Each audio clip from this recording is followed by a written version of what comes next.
Dans les archives poussiéreuses de la Bibliothèque nationale de Rio de Janeiro, un document daté de 1783 révèle une enquête étouffée concernant la mort mystérieuse d'une femme de la haute société coloniale. Les témoignages, consignés puis immédiatement scellés par ordre royal, décrivent une scène si troublante que le prêtre chargé de l'extrême-onction refusa d'en parler jusqu'à sa propre mort. Ce que l'on découvrit dans cette chambre close changea à jamais la vie de tous ceux qui franchirent ce seuil. Avant de poursuivre cette histoire, je vous invite à vous abonner à cette chaîne et à me dire en commentaire de quelle ville vous nous écoutez. Ces récits oubliés méritent d'être partagés. Mais pour comprendre ce qui se passa réellement cette nuit-là, il nous faut remonter 15 années plus tôt, dans les terres brûlantes du Minas Gerais brésilien, là où l'or arrachait aux hommes leur humanité plus sûrement que la fièvre ou la faim. L'année 1768 marquait l'apogée du cycle de l'or au Brésil. Dans la capitainerie du Minas Gerais, les collines éventrées crachaient encore leurs richesses métalliques, attirant nobles portugais, aventuriers et marchands d'esclaves. C'était une époque où la couronne portugaise resserrait son contrôle sur ses colonies américaines, imposant le quinto real avec une rigueur implacable, tandis que les grandes familles de fazendeiros consolidaient leur pouvoir dans un territoire aussi vaste qu'hostile. À 3 journées de cheval de Villarica, la capitale de la capitainerie, s'étendait le domaine de Campos Dourados. 5000 hectares de terre vallonnée où serpentaient de petits cours d'eau charriant encore des pépites.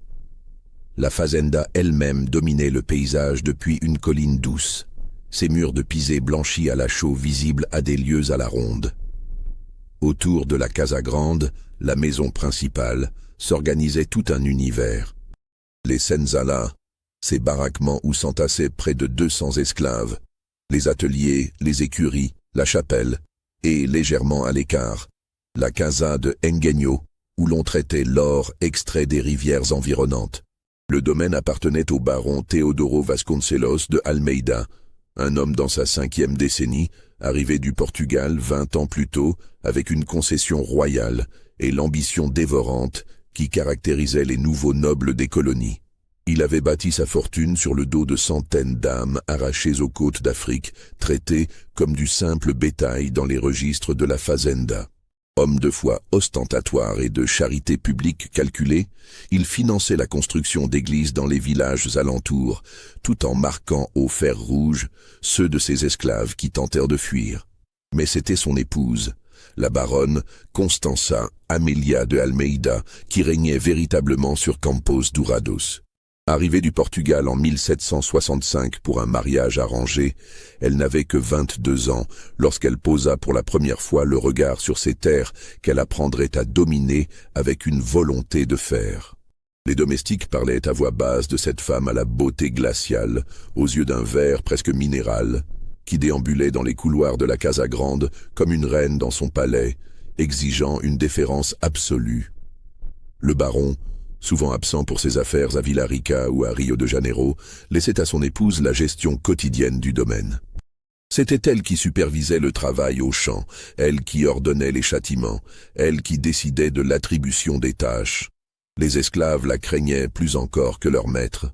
On racontait qu'elle pouvait rester des heures à observer le travail dans les rivières sous le soleil de plomb, immobile sous son ombrelle, scrutant chaque geste avec une attention dévorante. La société coloniale du Minas Gerais vivait selon des codes rigides mais souvent ignorés dans l'intimité des grandes propriétés. Loin du regard de Lisbonne, loin même des autorités de Villarica, les fazendeiros exerçaient un pouvoir quasi absolu. L'Église fermait les yeux sur bien des pratiques, pourvu que les donations continuent d'affluer. La violence quotidienne contre les esclaves était si banale qu'elle ne méritait même plus d'être mentionnée. Dans ce monde clos, chacun savait sa place. Les Blancs commandaient, les mulâtres servaient d'intermédiaires, et les Noirs travaillaient jusqu'à l'épuisement ou la mort. Pourtant, même dans ce système d'oppression totale, certains esclaves se distinguaient par leur compétence, leur beauté ou quelques qualités indéfinissables qui attiraient l'attention des maîtres. C'était le cas de deux jeunes hommes arrivés à Campos Dourados au printemps de 1768 dans une cargaison en provenance de Luanda. Lorsque le convoi d'esclaves atteignit la fazenda, après 3 semaines de marche depuis le port de Rio de Janeiro, la baronne se trouvait justement sur le perron de la Casa Grande, supervisant la distribution des nouvelles semences. Son regard balaya distraitement la file de silhouettes épuisées, enchaînées les unes aux autres, jusqu'à ce qu'il s'arrête brusquement sur 2 jeunes hommes qui marchaient côte à côte. Ils étaient parfaitement identiques, même taille élancée, même traits finement ciselés, mêmes yeux d'un noir profond qui contrastaient avec l'hébétude résignée des autres captifs. Même dans l'état de dénuement où la traversée de l'océan les avait réduits, même couverts de la poussière des chemins, ils possédaient une présence troublante. Le marchand d'esclaves, un certain Duarte Fonseca, qui fournissait régulièrement le domaine, remarqua l'intérêt de la baronne. « Des jumeaux, Señora Baronesa », expliqua-t-il en s'approchant avec déférence. « Rarissimes. Ils viennent du royaume du Congo. Jeunes, robustes, et selon mes informateurs à Luanda, ils appartenaient à une famille de rang.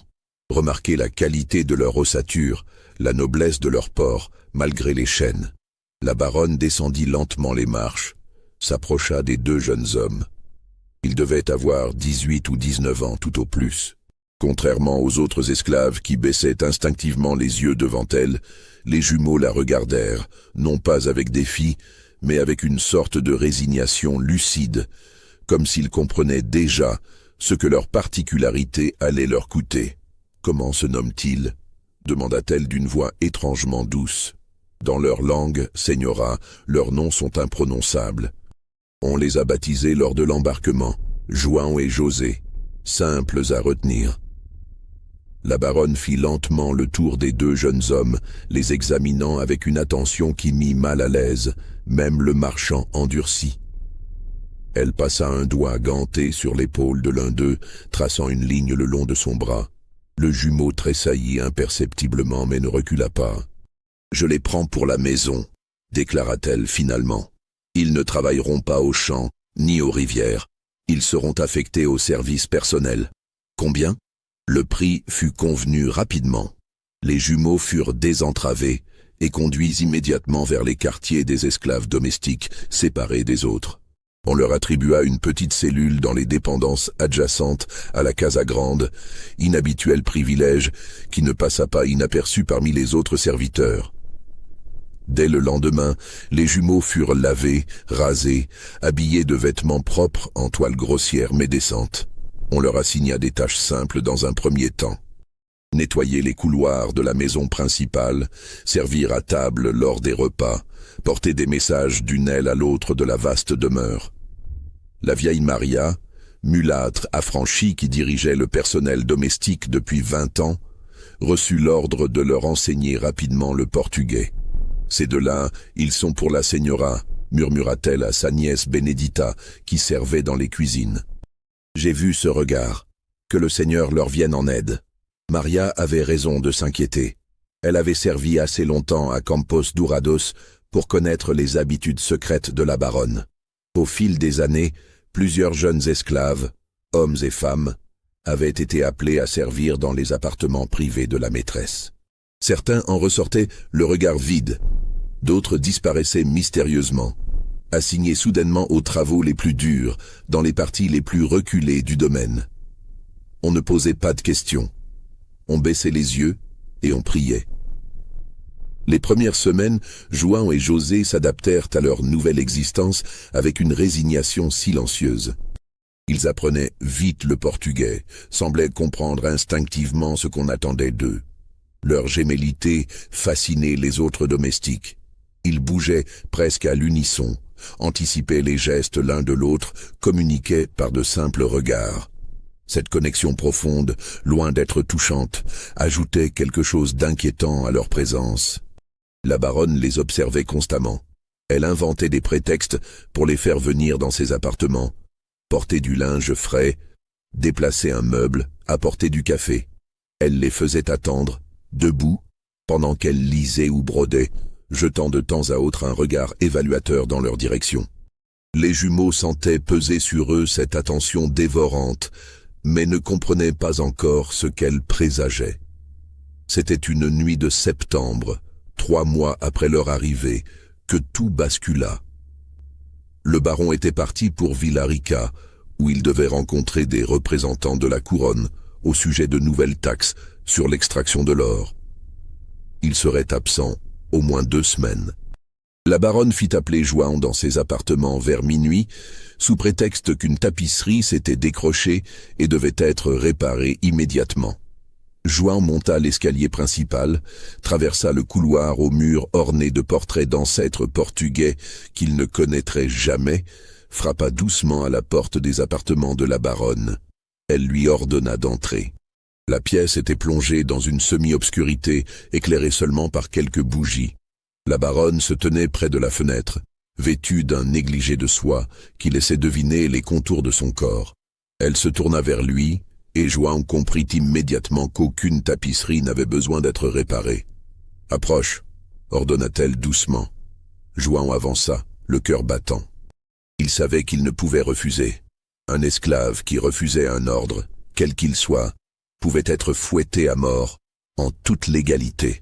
La baronne s'approcha de lui, si près qu'il pouvait sentir son parfum capiteux, un mélange de lavande et de quelque chose de plus sombre.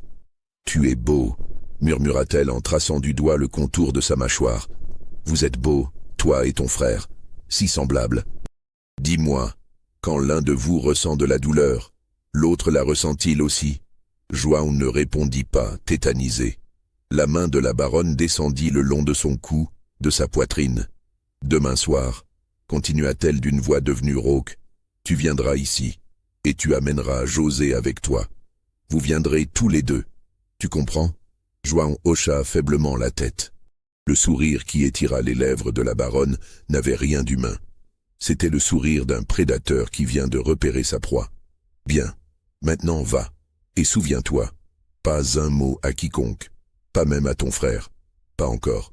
Si tu parles, je vous ferai vendre séparément aux mines d'or les plus reculées, vous ne vous reverrez plus jamais. » Cette nuit-là, João redescendit vers la petite cellule qu'il partageait avec José. Son frère jumeau se réveilla dès qu'il entra, comme si un lien invisible l'avait averti du trouble qui agitait João. Dans l'obscurité, les 2 frères se regardèrent longuement sans un mot. José posa une main sur l'épaule de son jumeau, geste de réconfort silencieux. Ils savaient tous deux, sans avoir besoin de parler, que leur existence venait de prendre un tournant irréversible. Le lendemain fut interminable. João et José accomplirent leurs tâches habituelles sous le regard perçant de Maria, qui sentait confusément qu'il se passait quelque chose. Vers le milieu de l'après-midi, João trouva le courage de murmurer à son frère, en congolais, ce que la baronne avait exigé. José ne manifesta aucune surprise. Il hocha simplement la tête, comme s'il s'était attendu à cela depuis le début. « Nous n'avons pas le choix », murmura-t-il dans leur langue maternelle. « Nous devons survivre, ensemble. » Cette nuit-là, lorsque les 2 jumeaux montèrent ensemble l'escalier vers les appartements de la baronne, ils portaient le poids de tous leurs ancêtres, de leur royaume perdu, de leur liberté volée. Ils frappèrent à la porte. La voix de la baronne leur ordonna d'entrer. Ce qui commença cette nuit-là allait durer 15 années. Les mois qui suivirent établirent une routine aussi terrible qu'invisible. 2 à 3 fois par semaine, parfois plus lorsque le baron s'absentait, la baronne faisait appeler les jumeaux dans ses appartements après minuit. Les autres domestiques finirent par le savoir, bien sûr. Dans une fazenda, rien ne reste secret longtemps, mais personne n'en parlait ouvertement. Maria se contentait de serrer les lèvres et de réciter des Ave Maria supplémentaires. Les autres esclaves détournèrent le regard quand João et José traversaient les couloirs tard le soir. La baronne avait découvert en ces 2 jeunes hommes une source de plaisir d'une nature particulière. Ce n'était pas seulement leur beauté physique, ni même leur jeunesse qui l'attiraient. C'était leur gémellité même, cette ressemblance parfaite qui lui permettait de jouer avec eux comme avec 2 moitiés d'un même être. Elle les faisait se tenir côte à côte pour mieux observer les infimes différences ou les mêlait si étroitement qu'elle ne savait plus qui était qui. Elle explorait méthodiquement les limites de leur connexion, observant avec une fascination morbide comment une caresse sur l'un provoquait une réaction chez l'autre. Les jumeaux avaient compris qu'ils ne pourraient jamais échapper à cette situation. Toute tentative de fuite serait punie par la torture ou la mort. Toute résistance ouverte aurait le même résultat. Alors ils développèrent une stratégie de survie tacite. Ils s'absenteraient mentalement, se réfugieraient dans un espace intérieur que la baronne ne pourrait jamais atteindre. Pendant qu'elle utilisait leur corps, leurs esprits voyageaient ailleurs, vers le royaume du Congo qu'ils avaient connu enfants, vers des souvenirs de liberté si lointains qu'ils n'étaient peut-être plus réels. Mais cette stratégie avait un prix terrible. Mois après mois, année après année, quelque chose en eux se brisait lentement. João, qui avait toujours été le plus volubile des deux, devint de plus en plus silencieux. José, traditionnellement le plus contemplatif, développa une tension intérieure palpable, comme une corde trop tendue sur le point de se rompre. La baronne, de son côté, semblait nourrie par cette situation. Alors que les années passaient, elle ne vieillissait pas comme les autres femmes de son âge. À 30 ans, puis 35, elle conservait une beauté étrange, presque minérale, comme si elle tirait sa vitalité du désespoir silencieux des jumeaux. Les rares visiteurs qui venaient à Campos Dourados remarquaient toujours cette femme magnifique qui régnait sur son domaine avec une autorité absolue, ignorant tout du prix payé pour cette splendeur. Le baron Teodoro, quant à lui, restait largement absent, physiquement et émotionnellement. Ses affaires à Villarica et à Rio de Janeiro l'occupaient de plus en plus. Quand il revenait à la fazenda, c'était pour des séjours brefs, pendant lesquels il s'enfermait dans son bureau pour gérer les comptes ou recevait d'autres fazenderos pour discuter politique. Son épouse et lui occupaient des chambres séparées, ne se voyaient qu'au repas officiel. Si le baron savait quelque chose des habitudes nocturnes de la baronne, il choisissait délibérément de l'ignorer. Dans la société coloniale, tant qu'une femme restait discrète et n'engendrait pas de scandale public, un mari pouvait fermer les yeux sur bien des choses. Si cette histoire vous glace le sang, laissez un j'aime et dites-moi en commentaire ce que vous pensez qu'il s'est passé ensuite. Les années se succédèrent avec une régularité oppressante. 1769 devint 1770, puis 75, puis 80. João et José passèrent de jeunes hommes à la trentaine, leurs visages se creusant légèrement, mais leur gémellité restant aussi troublante qu'au premier jour. Ils étaient devenus des présences familières à Campos Dourados, des ombres silencieuses qui traversaient les couloirs, accomplissaient leurs tâches avec efficacité et disparaissaient dans les appartements de la baronne quand la nuit tombait. D'autres esclaves mouraient, étaient vendus, s'enfuyaient. La vieille Maria mourut en 1777, emportant avec elle les secrets qu'elle avait gardés si longtemps. De nouveaux domestiques arrivèrent, qui acceptèrent la situation des jumeaux comme une normalité établie, quelque chose qui avait toujours existé et existerait toujours. Le monde extérieur changeait. La nouvelle des révolutions en Amérique du Nord parvenait jusqu'au Brésil, les idées des Lumières circulaient dans les salons de Villarica, mais rien ne changeait vraiment à Campos Dourados. Ce fut en 1782 que les premières fissures apparurent dans ce système si parfaitement rodé. La baronne commençait à vieillir, enfin. Non pas avec la douceur résignée d'autres femmes de 40 ans, mais avec rage. Elle voyait apparaître de fines rides au coin de ses yeux, remarquait que sa peau perdait un peu de son élasticité, sentait que quelque chose en elle commençait à se flétrir. Cette découverte la plongea dans une rage froide. Elle devint plus exigeante envers les jumeaux, comme si elle pouvait arracher à leur corps jeune la jeunesse qui lui échappait. Les sessions qui se limitaient autrefois à quelques heures s'étendaient parfois jusqu'à l'aube. Elle inventait des jeux de plus en plus cruels, cherchant constamment de nouvelles façons de les humilier, de tester les limites de leurs liens gémellaires, de sonder les profondeurs de leur dégradation. João et José, maintenant dans leur 33e année, portèrent sur leur visage les traces de 15 années d'abus. Leurs yeux, autrefois si expressifs, étaient devenus presque vides. Deux puits d'obscurité dans lesquels plus rien ne se reflétait. Ils bougeaient comme des automates, accomplissaient mécaniquement ce qu'on attendait d'eux, survivaient d'une nuit à l'autre sans plus vraiment espérer. Mais quelque chose couvait en eux, quelque chose que même eux n'avaient pas encore identifié. C'était comme une braise qui aurait continué de brûler sous des années de cendres, attendant patiemment le moment de raviver la flamme. Cette braise avait un nom, même s'ils refusaient de le reconnaître: la haine. Ils haïssaient la baronne avec une intensité qui avait grandi lentement, année après année, nuit après nuit. Une haine si profonde qu'elle en devenait presque abstraite, un élément fondamental de leur être, comme leur sang ou leurs os. Ils la haïssaient pour ce qu'elle leur avait pris, pour ce qu'elle avait fait d'eux, pour les années volées et l'humanité piétinée. Et surtout, ils la haïssaient pour la facilité avec laquelle elle avait pu le faire, protégée par un système qui la considérait comme leur propriétaire légitime. L'hiver de 1783 fut particulièrement rude pour la région du Minas Gerais. Des pluies diluviennes transformèrent les chemins en torrents de boue, isolant les fazendas les unes des autres pendant des semaines.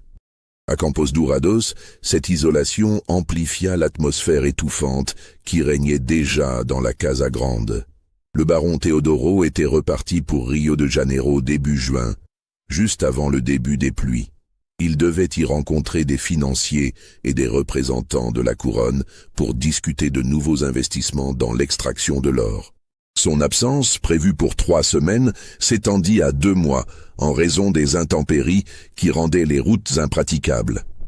La baronne se retrouva donc seule, enfermée dans sa propriété avec ses esclaves et ses domestiques. L'isolement sembla exacerber quelque chose en elle. Elle devint plus imprévisible, plus cruelle. Elle ordonna des punitions arbitraires pour des fautes imaginaires, fit fouetter un jeune esclave qui l'avait regardé une seconde de trop. Les domestiques marchaient sur des œufs, évitant autant que possible de croiser son regard. C'est durant cette période qu'elle commença à montrer les premiers signes d'une obsession dévorante envers les jumeaux. Elle ne se contentait plus de les faire venir quelques nuits par semaine. Elle exigeait leur présence quotidiennement, parfois dès l'après-midi. Elle les faisait rester dans ses appartements pendant des heures, les observant lire, manger, simplement exister, comme si elle cherchait à percer le secret de leur lien. « Racontez-moi votre enfance », leur ordonnait-elle un jour étendue sur sa méridienne. « Je veux savoir comment c'était là-bas, dans votre royaume sauvage. » João et José échangèrent un regard. Ils parlaient rarement du Congo, même entre eux. Ces souvenirs étaient trop douloureux, appartenaient à une vie si lointaine qu'elle semblait irréelle. « Notre père était forgeron, señora », commença doucement José, la voix rouillée par des années de silence. « Il fabriquait des outils, des armes. Nous l'aidions à la forge. La chaleur, le bruit du marteau sur l'enclume, l'odeur du métal chauffé, nous aimions ce travail. » « Et votre mère ?» pressa la baronne, les yeux brillants d'une curiosité malsaine. « Elle tissait, » continua João. « Elle faisait les plus beaux tissus du village. Les gens venaient de loin pour acheter son travail. Ils nous ont pris pendant la saison sèche, » ajouta José, la voix se durcissant légèrement. « Des marchands sont venus. Ils ont brûlé notre village, tué notre père qui tentait de résister. Notre mère, nous ne savons pas ce qu'elle est devenue. » La baronne écoutait avec une attention avide, presque sensuelle. Elle se délectait de leur douleur comme d'autres se délectent d'un bon vin. Cette capacité à rester là, confortablement installée, à écouter le récit de l'horreur qu'ils avaient vécue tout en sachant qu'elle perpétuait cette horreur chaque nuit, révélait la profondeur de sa perversion morale. « Que c'est fascinant !» murmura-t-elle. « Et dites-moi, quand ils vous ont séparés sur le bateau, avez-vous ressenti sa douleur, son absence ?» Les jumeaux ne répondirent pas. La baronne n'insista pas. Elle avait obtenu ce qu'elle voulait, un aperçu de leur souffrance originelle, de cette blessure fondamentale qui ne guérirait jamais. Les jours passaient avec une lenteur écrasante. Les pluies continuaient, isolant complètement la fazenda. Le courrier n'arrivait plus. Aucune nouvelle du baron. Les provisions commençaient à manquer. Une tension sourde s'installait parmi les habitants de Campos Dourados. C'est durant cette période que Benedita, la nièce de feu Maria qui avait hérité du rôle de responsable des domestiques, remarqua un changement subtil chez les jumeaux. Elle les observait depuis des années avec un mélange de pitié et d'impuissance. Mais récemment, elle avait perçu quelque chose de nouveau dans leur attitude. Ce n'était pas de l'espoir. L'espoir avait déserté leur cœur depuis longtemps. C'était quelque chose de plus sombre, de plus dangereux.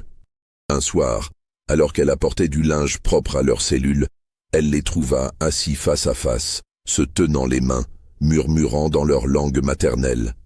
Ils s'interrompirent brusquement quand elle entra. Le regard qu'ils lui lancèrent la fit reculer instinctivement. Pour la première fois depuis qu'elle les connaissait, elle eut peur d'eux. « La señora vous demande », dit-elle rapidement, déposant le linge et s'enfuyant presque. Cette nuit-là, dans les appartements de la baronne, quelque chose de nouveau se produisit. La baronne était d'humeur étrange, à la fois excitée et mélancolique.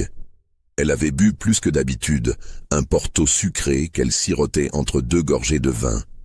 Ses gestes étaient moins contrôlés, ses paroles moins mesurées. « Vous savez, » dit-elle aux jumeaux, alors qu'ils se tenaient debout près de son lit, « vous êtes les seules constantes de ma vie. Mon mari me néglige. Les années passent.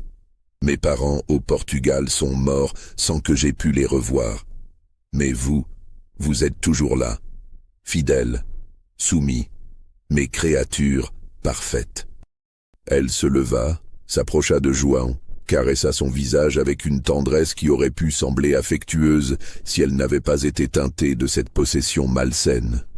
« Parfois, je me demande si vous me haïssez, » continua-t-elle, sa voix devenant plus douce, presque enfantine. « Si, dans vos têtes, vous imaginez me tuer. Le faites-vous? Rêvez-vous de m'étrangler pendant mon sommeil ?» Le silence qui suivit fut épais, presque palpable.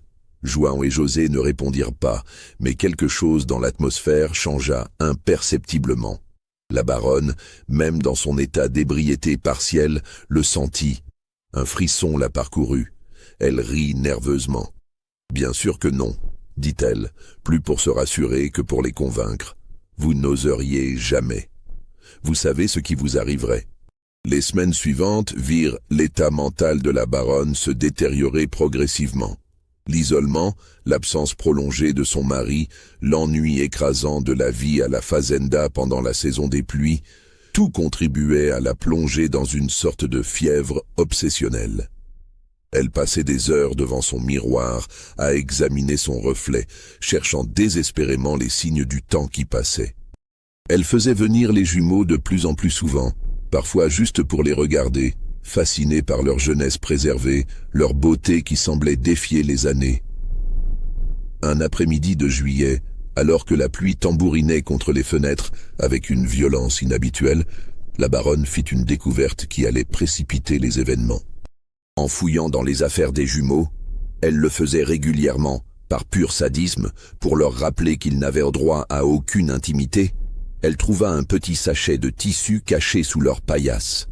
À l'intérieur, des herbes séchées, des racines, des fragments de ce qui ressemblait à de l'écorce.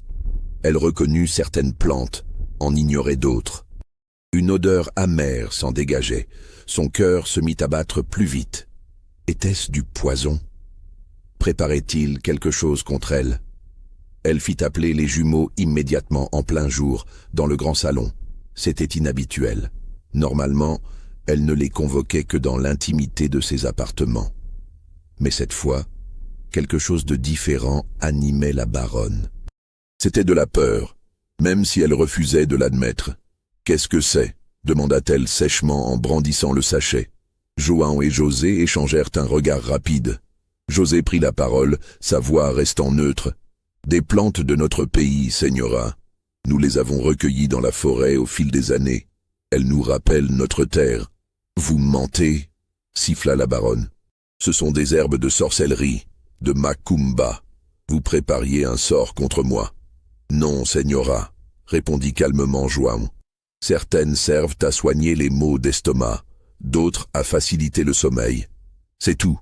La baronne les scruta longuement, cherchant des signes de tromperie. Mais les visages des jumeaux restaient impénétrables. Ces masques parfaits qu'ils avaient appris à porter au fil des années.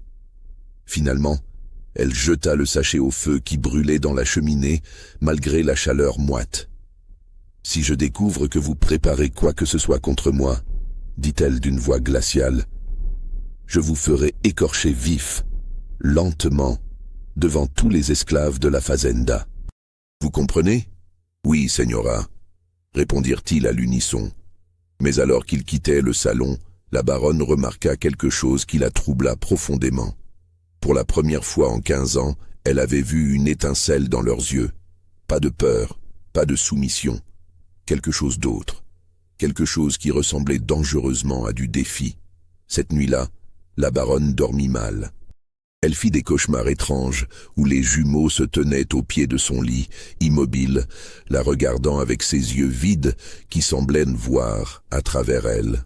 Elle se réveilla plusieurs fois en sursaut, le cœur battant, scrutant l'obscurité de sa chambre pour s'assurer qu'elle était seule. Le lendemain matin, elle fit appeler Benedita. « Les jumeaux, dit-elle sans préambule. Ils se comportent étrangement ?» Benedita hésita. Elle savait qu'il était dangereux de dire la vérité à la baronne, mais aussi dangereux de mentir. « Ils sont toujours silencieux, señora, ils font leur travail. Mais quoi ? Ils parlent entre eux, dans leur langue, plus qu'avant. Et parfois je les trouve qui se tiennent juste les mains, pendant des heures, comme s'ils se disaient des choses sans parler. » La baronne congédia Benedita d'un geste impatient. Cette confirmation de ses propres observations ne fit qu'amplifier son malaise. Elle sentait que quelque chose lui échappait, que le contrôle absolu qu'elle avait exercé pendant tant d'années commençait à se fissurer. Cette pensée était intolérable. Les jours suivants, elle intensifia sa surveillance. Elle faisait suivre les jumeaux partout, exigeait des rapports détaillés sur leurs moindres faits et gestes. Elle fouilla encore leurs cellules, n'y trouva rien de suspect. Mais plus elle cherchait, plus elle sentait grandir en elle une angoisse sourde. Ce qu'elle ne savait pas, c'est que les jumeaux avaient effectivement préparé quelque chose. Pas un sort, pas de la sorcellerie, mais quelque chose de bien plus simple et de bien plus terrible. Une décision. Après 15 années de soumission, après 15 années à endurer l'intolérable, quelque chose s'était brisé en eux. Ou plutôt, quelque chose s'était réveillé. Cette part d'eux-mêmes qu'ils avaient dû enfouir pour survivre, cette dignité humaine qu'on ne peut écraser complètement, refaisait surface. Ils ne l'avaient pas verbalisé, même entre eux. Mais ils le savaient tous les deux, avec cette certitude absolue que seuls les jumeaux peuvent partager. Il y aurait un point de non-retour, et ce point approchait rapidement. La fin du mois de juillet apporta enfin une accalmie dans les pluies. Les chemins commencèrent à s'assécher. Un messager réussit à atteindre Campos Dourados avec une lettre du baron. Il annonçait son retour imminent, dans 1 semaine tout au plus. La baronne lut cette missive avec des sentiments contradictoires. D'un côté, le retour de son mari signifiait la fin de l'isolement. De l'autre, cela impliquerait aussi la fin de sa liberté absolue sur les jumeaux. Cette pensée déclencha en elle une sorte de frénésie. Si son mari revenait, elle devrait redevenir l'épouse respectable, modérer ses excès. Elle avait 1 semaine. 1 semaine pour assouvir tous ses désirs réprimés, pour aller jusqu'au bout de cette obsession qui la consumait. La nuit du 28 juillet 1783, elle fit préparer ses appartements avec un soin particulier. Des bougies partout, du vin en abondance, de l'encens qu'elle avait fait venir de Rio de Janeiro. Elle revêtit sa plus belle robe de chambre en soie cramoisie, se parfuma à l'eau de rose, se coiffa avec une attention maniaque. Elle se regarda longuement dans son miroir, scrutant son reflet avec une intensité fiévreuse. À 40 ans, elle était encore belle, mais les marques du temps commençaient à s'imprimer sur son visage. Cette réalité la remplissait d'une rage sourde. Elle fit appeler les jumeaux vers 11 heures du soir. Le message fut transmis par un jeune domestique nerveux qui trouva Juan et José dans leur cellule, assis face à face dans le silence, comme ils le faisaient souvent ces derniers temps. Les deux hommes échangèrent un long regard quand l'ordre leur parvint. Quelque chose passa entre eux, une communication silencieuse que seuls des jumeaux peuvent partager. Puis ils se levèrent et suivirent le domestique à travers les couloirs sombres de la Casa Grande. Quand ils entrèrent dans les appartements ce soir-là, ils sentirent immédiatement que quelque chose était différent. La baronne les attendait, debout près de la fenêtre, un verre de vin à la main.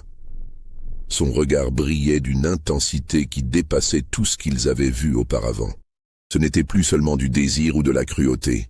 C'était quelque chose de plus profond, de plus déséquilibré.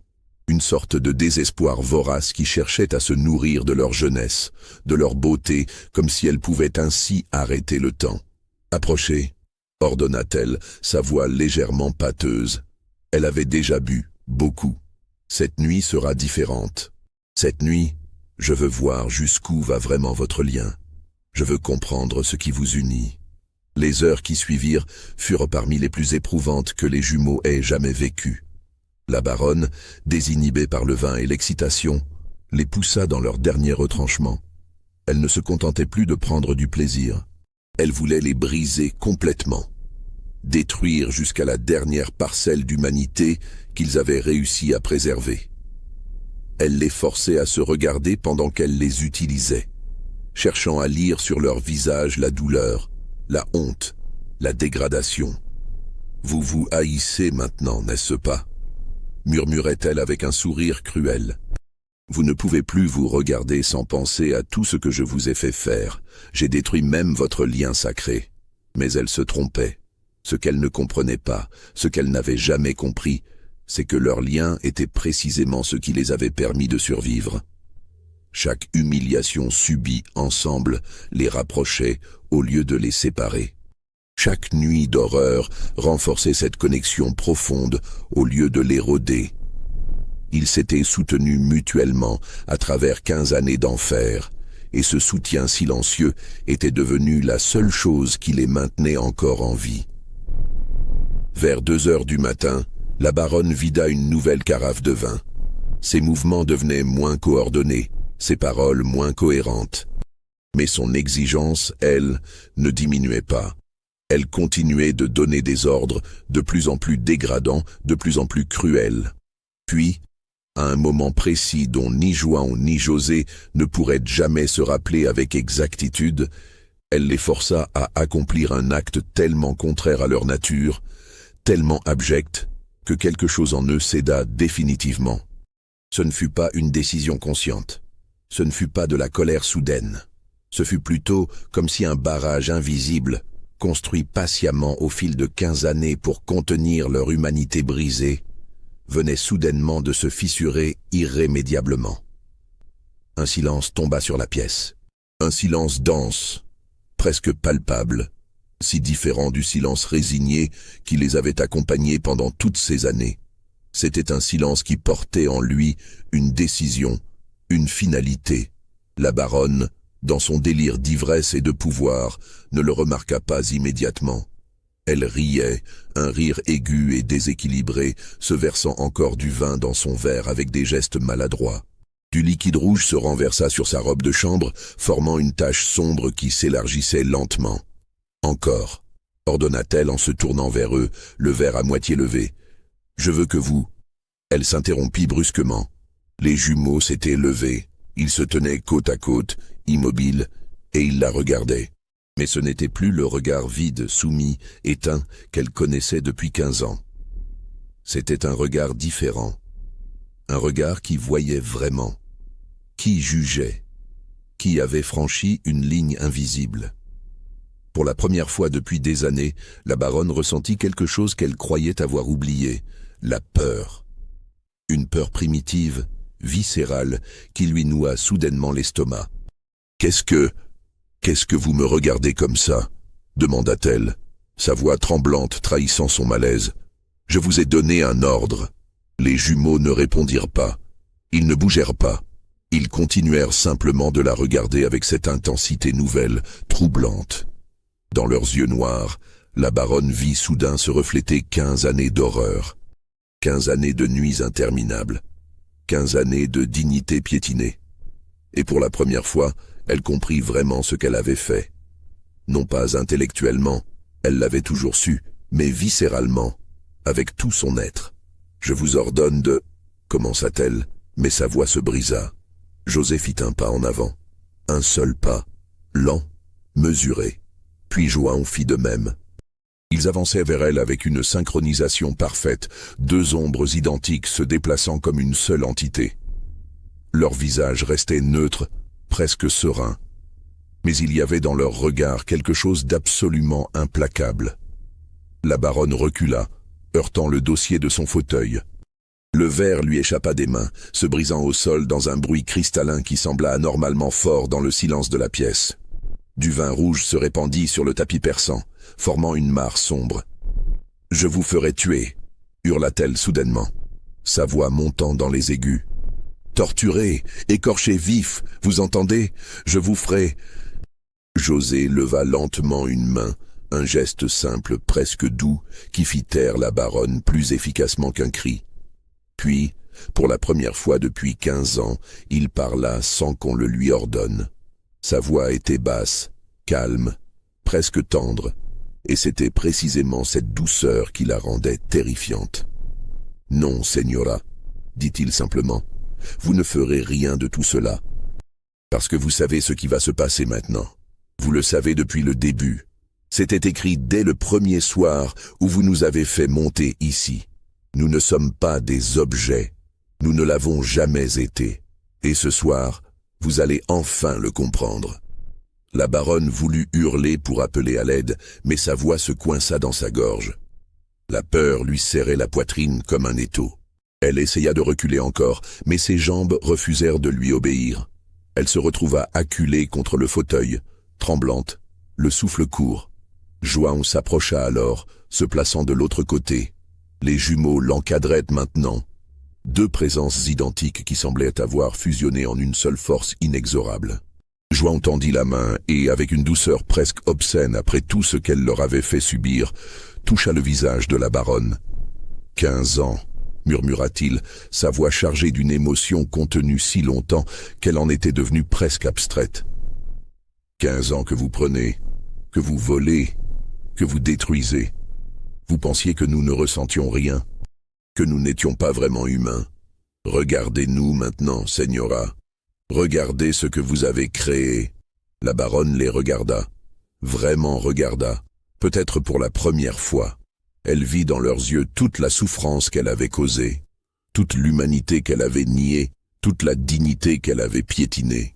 Et cette vision, cette reconnaissance forcée de l'horreur qu'elle avait perpétrée systématiquement pendant 15 années, fut comme un coup de poignard dans son esprit. « Non, » gémit-elle faiblement, « je n'ai pas... » « Si, » coupa José, sa voix toujours douce mais inflexible. « Vous avez fait, chaque nuit, pendant 15 ans, et maintenant vous allez le ressentir. Pas la douleur physique. Nous ne sommes pas comme vous, mais la douleur de voir vraiment ce que vous avez fait, de le comprendre, de le porter. » Les jumeaux posèrent alors leurs mains sur les épaules de la baronne, pas violemment, presque gentiment, mais avec une fermeté qui ne tolérait aucune échappatoire. Ils la forcèrent à s'asseoir dans le fauteuil, la maintenant là, l'obligeant à rester immobile, à les regarder. Et ils commencèrent à parler. Pour la première fois depuis leur arrivée à Campos Dourados, ils racontèrent leur histoire, leur vraie histoire. Pas les fragments que la baronne avait déjà entendus, mais tout.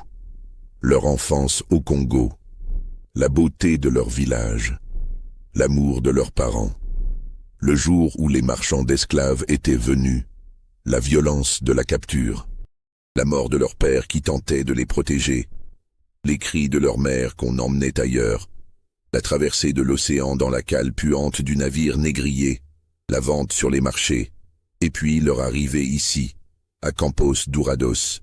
Ils racontèrent la première nuit, et la deuxième, et toutes les nuits qui avaient suivi. Ils décrivirent chaque humiliation, chaque dégradation, chaque instant où ils avaient senti leur humanité s'éroder un peu plus.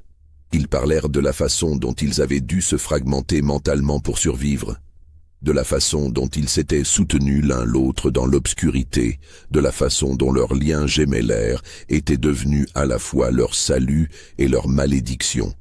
Et pendant qu'ils parlaient, la baronne était forcée d'écouter, forcée de voir son propre reflet dans le miroir horrible de leurs paroles, forcée de reconnaître ce qu'elle avait toujours refusé de reconnaître, qu'ils étaient humains, pleinement humains, et que ce qu'elle leur avait fait était une monstruosité absolue.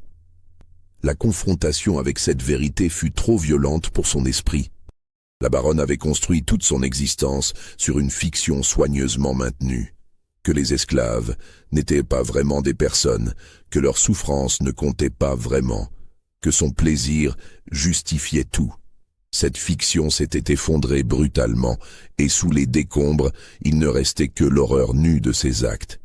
Son corps commença à réagir avant même que son esprit ne puisse pleinement intégrer ce qui se passait. Un tremblement la saisit, d'abord léger, puis de plus en plus violent. Sa respiration devint erratique, superficielle. Son cœur se mit à battre de façon chaotique, tantôt trop vite, tantôt semblant s'arrêter complètement. De la sueur perla sur son front, malgré la fraîcheur de la nuit.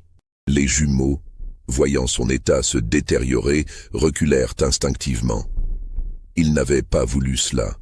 Ils avaient simplement voulu être vus, reconnus, entendus. Ils avaient voulu reprendre leur humanité volée. Mais ils réalisèrent soudainement que forcer la baronne à voir cette humanité, après 15 ans de déni, pouvait avoir des conséquences qu'ils n'avaient pas anticipées. « Señora » dit Juan, une note d'inquiétude perçant dans sa voix. La baronne ne répondit pas. Son regard était devenu vitreux, absent. Sa bouche s'ouvrait et se fermait spasmodiquement, cherchant de l'air qui semblait refuser d'entrer dans ses poumons. Ses mains griffaient les accoudoirs du fauteuil, ses ongles creusant des sillons dans le velours rouge. « Mon Dieu !» murmura José en congolais. « Qu'avons-nous fait ?» Ils observèrent, horrifiés et impuissants, le corps de la baronne se convulser de plus en plus violemment. Ce n'était pas un empoisonnement, ce n'était pas une strangulation, c'était quelque chose de plus profond, de plus fondamental. Le choc psychologique de la confrontation avec sa propre monstruosité, combiné à des années d'excès alcoolique et peut-être à une condition cardiaque non diagnostiquée, était en train de provoquer une défaillance complète de son système. La baronne émit un son étranglé, un râle qui n'avait rien d'humain. Ses yeux se révulsèrent, ne montrant plus que le blanc. De l'écume rosâtre apparut au coin de ses lèvres. Son corps entier se tendit dans un spasme final, comme un arc bandé à son maximum. Puis, tout aussi brusquement, elle s'affaissa. Le silence retomba sur la pièce, plus profond encore qu'avant. Les seuls sons étaient le crépitement mourant des bougies et la respiration haletante des jumeaux. Juan s'approcha lentement, tendit une main tremblante vers le cou de la baronne. Il chercha le pouls, attendit. Rien. Il recommença, appuyant plus fort, cherchant désespérément un signe de vie. Rien. « Elle est morte », murmura-t-il, et sa voix était remplie d'une incrédulité totale. José s'approcha à son tour, vérifia également, confirma. La baronne Constanza Amelia de Almeida était morte. Morte sans qu'il l'ait frappée, sans qu'il l'ait étranglée, sans qu'il lui ait administré de poison. Morte de la confrontation brutale avec l'horreur de ses propres actes. Morte de voir vraiment, pour la première fois, l'humanité des êtres qu'elle avait torturés pendant 15 ans. Les jumeaux reculèrent, s'éloignèrent du corps. Ils se regardèrent dans la lumière vacillante des bougies mourantes. Aucun des deux ne savait quoi dire, quoi penser, quoi ressentir. Ils cherchaient en eux-mêmes du soulagement, de la joie, même de la satisfaction vengeresse. Mais ils ne trouvaient qu'un vide immense, un abîme d'épuisement émotionnel si profond qu'il semblait ne jamais pouvoir être comblé. « Qu'est-ce que nous faisons maintenant ?» demanda finalement Juan dans leur langue maternelle, sa voix brisée trahissant des années de traumatisme refoulé. José ne répondit pas immédiatement. Il regarda autour de lui. Les bougies qui s'éteignaient une à une, les bouteilles de vin vides, les vêtements épars, le corps inerte de la femme qui avait dominé chaque aspect de leur vie pendant 15 années. Toute cette scène semblait irréelle, comme un cauchemar dont on ne peut pas se réveiller. « Nous attendons », répondit-il finalement, sa voix étonnamment calme. « L'aube vient, on nous trouvera bientôt.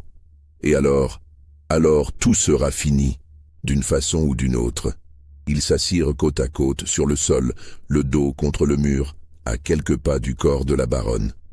Leurs mains se trouvèrent naturellement, s'entrelacèrent avec la familiarité de toute une vie.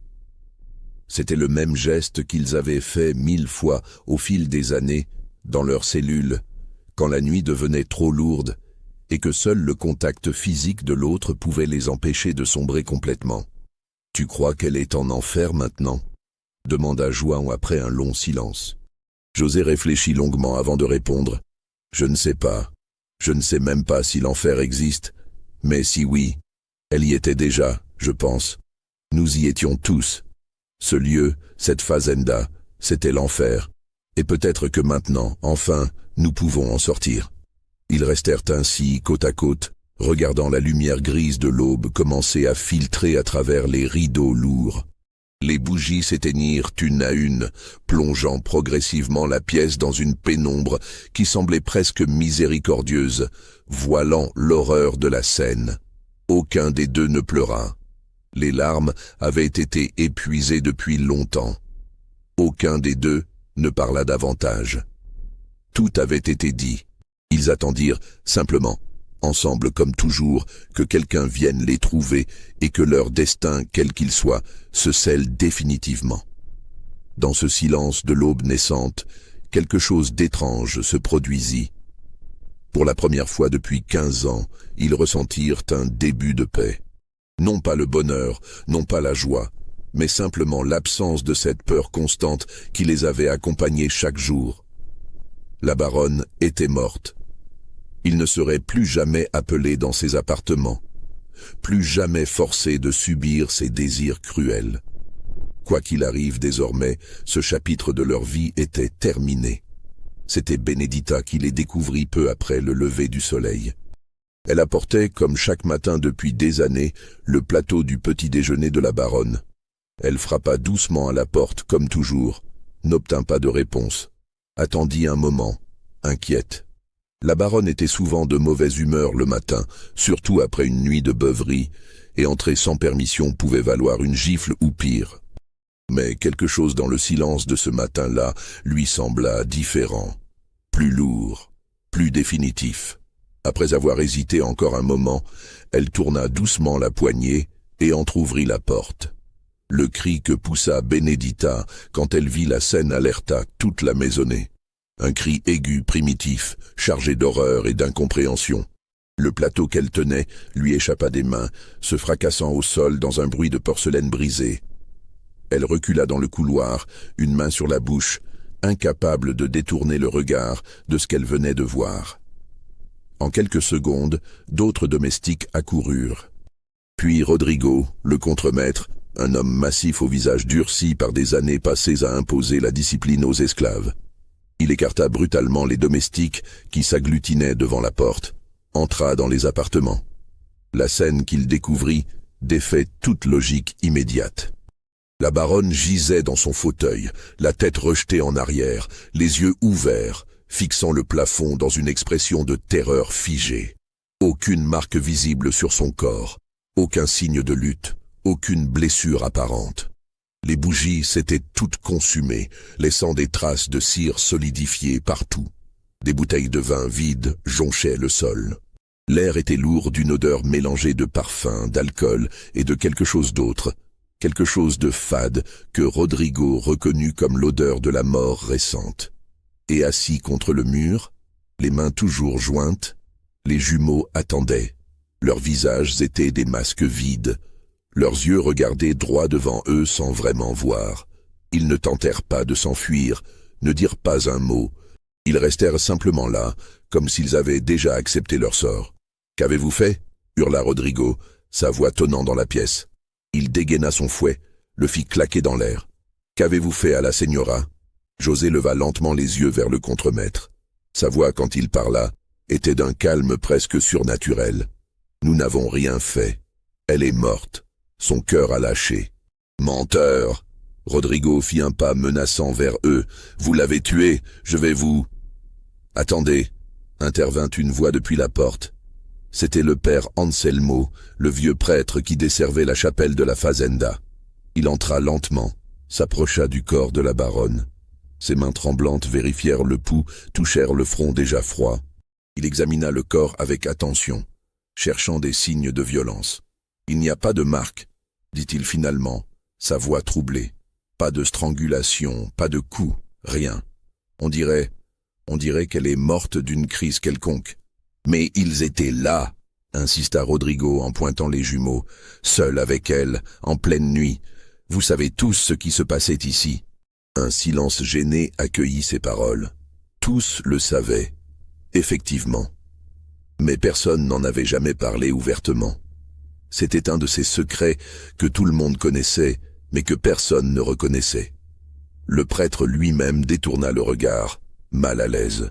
« Il faut enchaîner ces deux-là », ordonna finalement Rodrigo. « Les enfermer jusqu'à ce que le baron revienne et décide de leur sort. Et quelqu'un doit partir immédiatement pour Villarica, alerter les autorités. » Les jumeaux furent saisis sans ménagement, traînés hors des appartements. Ils ne résistèrent pas, se laissèrent faire avec la même passivité qu'ils avaient montrée face à tout ce qui leur était arrivé au fil des années. On les jeta dans la cave qui servait de prison pour les esclaves récalcitrants, un espace sombre et humide où l'eau suintait des murs et où les rats couraient librement. Pendant ce temps, la fazenda entière était plongée dans le chaos.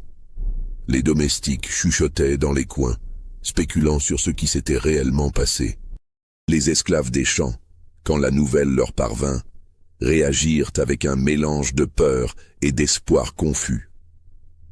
La mort de la baronne changeait quelque chose dans l'ordre établi, mais personne ne savait encore si ce changement serait pour le meilleur ou pour le pire. Benedita, avec l'aide d'autres servantes, s'occupa du corps de la baronne. Elles la lavèrent, la vêtirent de sa plus belle robe, celle qu'elle portait pour les grandes occasions. En accomplissant ces tâches rituelles, Benedita ne pouvait s'empêcher de regarder le visage de la morte. L'expression de terreur ne s'était pas effacée.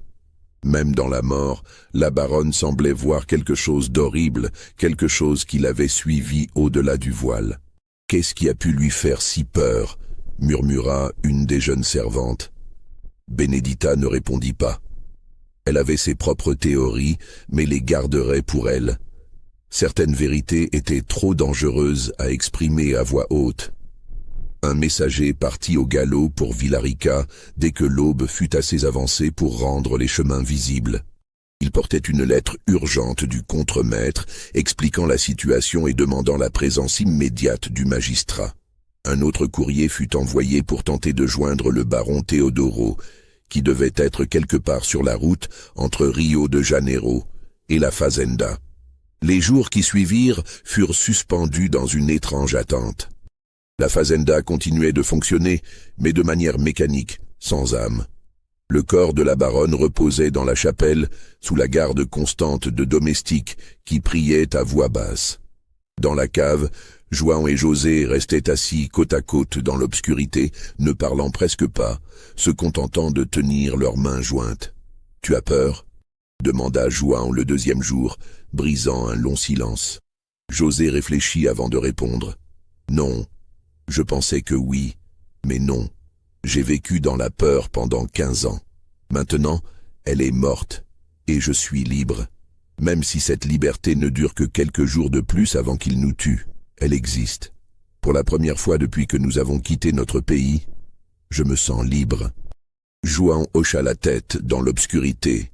Il comprenait exactement ce que son frère voulait dire. Ils avaient franchi une ligne invisible. Quoi qu'il arrive maintenant, ils ne seraient plus jamais des esclaves dans leur esprit. La baronne avait possédé leur corps, mais en mourant, elle avait involontairement libéré leurs âmes. Le baron Teodoro arriva le 3e jour, accompagné d'un magistrat de Villarica, nommé Sebastián Correia, et d'une escorte de 6 soldats. Le baron, homme dans sa 5e décennie avec une barbe grisonnante et des yeux lasses, descendit de cheval avec lenteur. Il avait l'air épuisé par le voyage, mais aussi par quelque chose de plus profond, une lassitude existentielle. On le conduisit d'abord à la chapelle où reposait le corps de son épouse. Il resta là longtemps, seul, à regarder le visage figé de la femme qu'il avait épousée presque 20 ans auparavant. Quand il ressortit enfin, son expression était indéchiffrable. Le magistrat Correia était un homme méthodique, dans sa quarantaine, connu dans la région pour sa rigueur et son incorruptibilité relative, une qualité rare dans les colonies. Il commença immédiatement son enquête, interrogeant tous les domestiques, examinant les appartements où la baronne était morte, prenant des notes détaillées. Il fit ensuite appeler le médecin local, un certain Doutor Fernandes, qui avait étudié à Coimbra avant de s'installer au Brésil. L'homme examina le corps de la baronne avec attention, utilisant les connaissances médicales limitées de l'époque. Aucun signe de violence, conclut-il après un examen approfondi. Pas de poison apparent, bien que je ne puisse pas exclure certaines substances qui ne laissent pas de traces.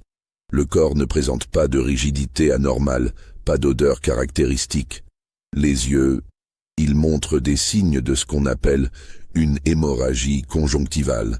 Mais cela peut résulter d'un effort violent ou d'une crise cardiaque. Alors, quelle est votre conclusion ? Demanda le magistrat. Le médecin hésita.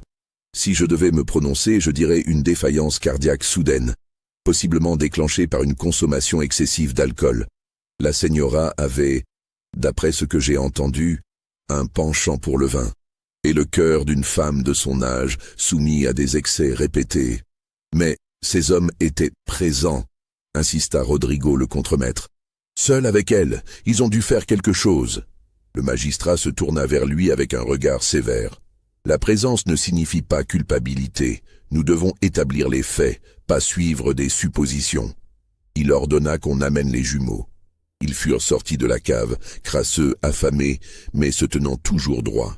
On les fit comparaître dans le grand salon, devant le magistrat, le baron, le prêtre, le médecin et plusieurs témoins. Le magistrat Correia les observa longuement avant de parler. Il avait vu beaucoup de choses dans sa carrière, mais ces 2 hommes le troublaient. Il y avait quelque chose dans leur regard, dans leur maintien, qui ne correspondait pas à l'image de meurtrier. « Racontez-moi exactement ce qui s'est passé cette nuit-là » ordonna-t-il finalement. José prit la parole. Sa voix était calme, mesurée, dénuée d'émotions excessives.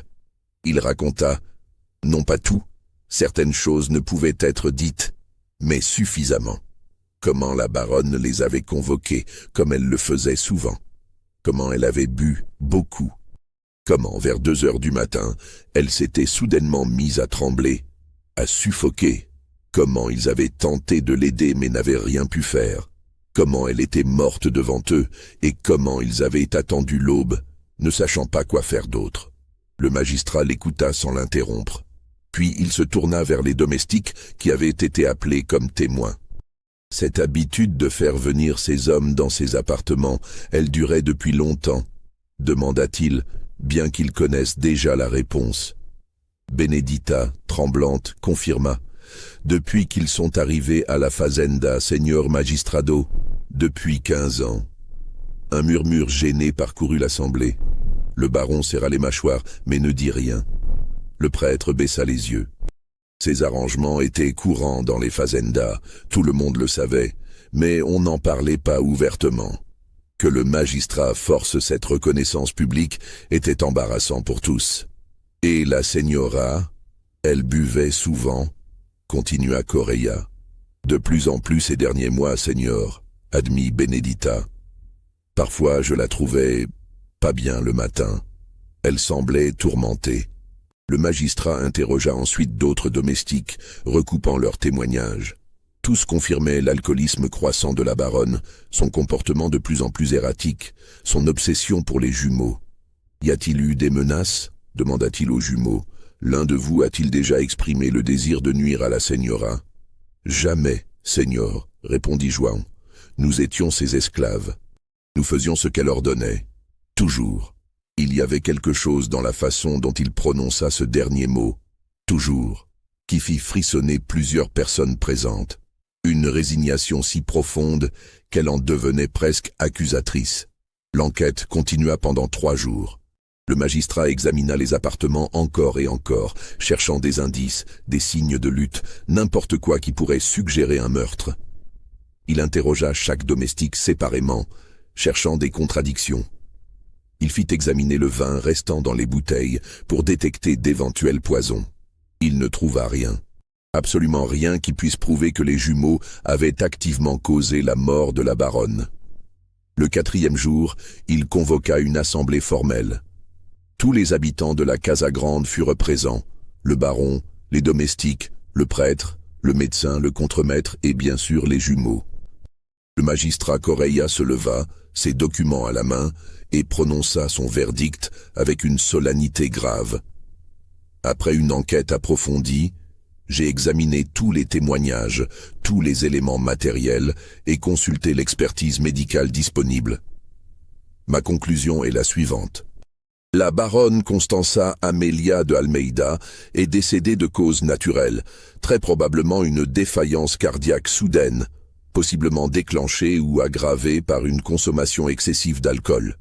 Un murmure parcourut l'assemblée.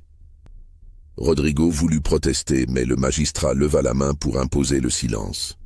Les esclaves, João et José, étaient présents au moment du décès, cela est établi. Mais présence ne signifie pas culpabilité. Aucune preuve matérielle, aucun témoignage crédible, aucune expertise médicale ne suggère qu'ils ont activement causé cette mort. En conséquence, aucune charge criminelle ne sera retenue contre eux. Le baron Teodoro hocha lentement la tête. Il semblait presque soulagé par ce verdict. Une accusation de meurtre aurait entraîné un procès long, compliqué, qui aurait attiré l'attention sur les pratiques de la fazenda. Cette conclusion discrète lui permettait d'éviter un scandale. Qu'il en soit ainsi, dit-il simplement. L'affaire est close. Nous enterrerons mon épouse demain avec tous les honneurs dus à son rang. L'enterrement eut lieu le lendemain, sous un ciel lourd de nuages gris qui menaçaient de crever à tout moment. Tout le personnel de la fazenda fut convoqué, ainsi que quelques fazendeiros des environs qui avaient fait le déplacement. La baronne fut inhumée dans la crypte familiale sous la chapelle, dans un cercueil de bois précieux importé de Rio de Janeiro. Le père Anselmo prononça les oraisons habituelles, parlant de la générosité de la défunte, de sa piété, de ses bonnes œuvres. Les mots sonnaient creux aux oreilles de ceux qui savaient la vérité. Mais personne ne dit rien. On enterrait les morts avec leurs secrets. João et José ne furent pas autorisés à assister à la cérémonie. Ils restèrent dans leurs cellules, écoutant de loin les chants religieux et les glas qui marquaient la descente du cercueil dans la terre. Quand tout fut terminé, quand les derniers invités furent partis, le baron les fit appeler dans son bureau. C'était la première fois que les jumeaux entraient dans cette pièce. Un grand espace lambrisé, rempli de livres et de documents, dominé par un bureau massif en bois sombre.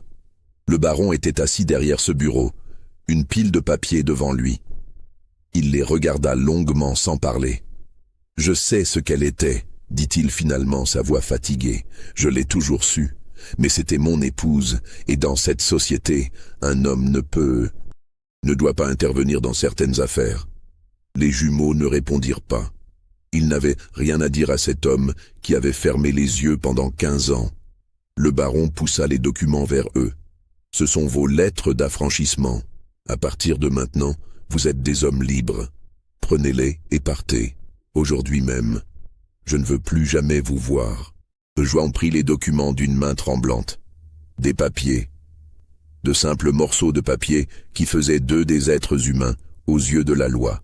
Il les regarda longuement, comme s'il n'arrivait pas à croire qu'ils étaient réels. « Pourquoi ?» demanda José. « Pourquoi nous libérer ?»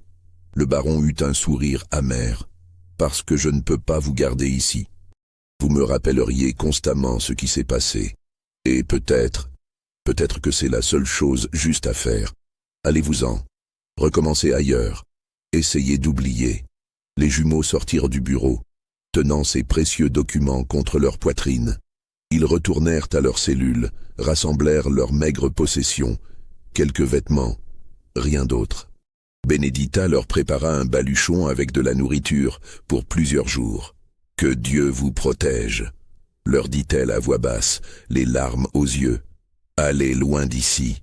Oubliez cet endroit maudit. » Ils quittèrent Campos Dourados en fin d'après-midi, marchant côte à côte sur le chemin poussiéreux qui s'éloignait de la fazenda. Ni l'un ni l'autre ne se retourna. Derrière eux, la casa grande blanchie à la chaux s'élevait sur sa colline, un monument à des années d'horreur qu'ils ne voulaient plus jamais revoir. Ils marchèrent pendant des heures, jusqu'à ce que la nuit tombe et qu'ils ne puissent plus distinguer le chemin. Alors ils s'arrêtèrent, s'assirent sous un arbre, et pour la première fois depuis cette nuit terrible, ils se permirent de ressentir vraiment. Les larmes vinrent enfin. 15 ans de larmes retenues, de douleurs refoulées, de dignité piétinée. Ils pleurèrent dans les bras l'un de l'autre, deux hommes brisés qui tentaient de se reconstruire à partir des fragments de ce qu'ils avaient été. « Nous sommes libres », murmura João entre deux sanglots. « Vraiment libres. »« Oui », répondit José, sa voix étranglée. « Mais à quel prix? Qui sommes-nous maintenant? Que reste-t-il de nous ?» Ces questions resteraient sans réponse pendant très longtemps. Les années qui suivirent furent un long processus de reconstruction douloureuse. Les jumeaux errèrent d'abord dans la région du Minas Gerais, tentant de trouver du travail, de s'intégrer quelque part. Mais partout où ils allaient, l'histoire de Campos Dourados les précédait. Les gens les regardaient avec un mélange de fascination morbide et de méfiance. Certains les considéraient comme des victimes. D'autres les soupçonnaient d'avoir vraiment tué la baronne et d'avoir échappé à la justice grâce à un technicisme. En 1784, ils décidèrent de quitter complètement la région aurifère. Ils descendirent vers la côte, vers des territoires où personne ne les connaissait. Le voyage fut long et périlleux. Ils travaillèrent comme journaliers dans des plantations, comme porteurs dans des ports, acceptant n'importe quelle tâche pour survivre. En 1787, ils arrivèrent finalement dans un petit village de pêcheurs, près de l'actuel Salvador, assez loin de tout pour que leur passé ne les rattrape pas. Ils changèrent leur nom. João devint Joaquim Silva. José devint Jerónimo Silva. Deux noms aussi communs que possible, des identités qui leur permettraient de disparaître dans l'anonymat. Ils apprirent le métier de pêcheur auprès d'un vieil homme qui ne posait pas de questions et acceptait n'importe quelle main-d'œuvre. Le travail était dur, physiquement épuisant, mais il y avait quelque chose de cathartique dans cette lutte quotidienne contre l'océan. L'immensité de la mer, son indifférence aux drames humains, offrait une forme étrange de réconfort. Lentement, très lentement, ils commencèrent à reconstruire quelque chose qui ressemblait à une vie. Ils louèrent une petite cabane près de la plage. Ils établirent une routine simple. Pêcher à l'aube, vendre le poisson au marché, rentrer avant la tombée de la nuit. Ils évitaient les contacts sociaux autant que possible, restant à l'écart des festivités du village, des célébrations religieuses, de tout ce qui aurait pu attirer l'attention sur eux. Mais les cicatrices psychologiques ne guérissaient pas. Les cauchemars continuaient, nuit après nuit.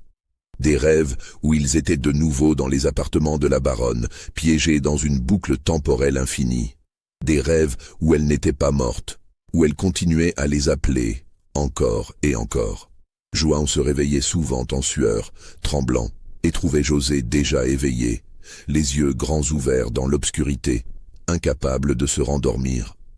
Ils ne parlaient jamais de ce qui s'était passé. C'était un accord tacite entre eux.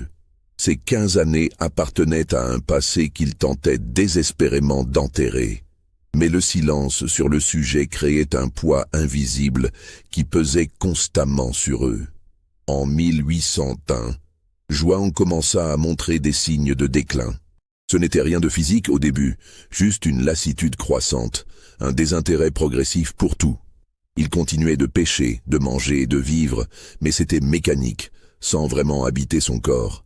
José le regardait avec une inquiétude grandissante, reconnaissant dans les yeux de son frère le même vide qu'il ressentait lui-même. « Tu penses souvent à elle ?» demanda José un soir, brisant des années de silence sur le sujet. João ne répondit pas immédiatement.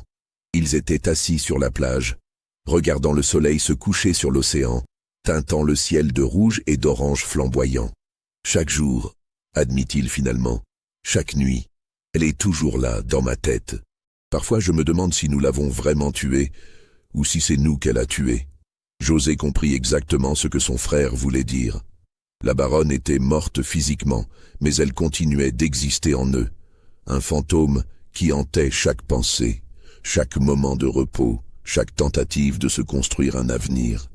João mourut au début de l'année 1802 d'une fièvre soudaine qui le terrassa en quelques jours. Il délira pendant ces dernières heures, parlant en congolais, revenant à leur enfance, appelant leurs parents morts depuis longtemps. José resta à son chevet jour et nuit, tenant sa main, murmurant des paroles de réconfort que son frère n'entendait probablement plus. Quand João exhala son dernier souffle, José sentit quelque chose se briser définitivement en lui. Perdre son jumeau, c'était perdre plus que la moitié de son âme.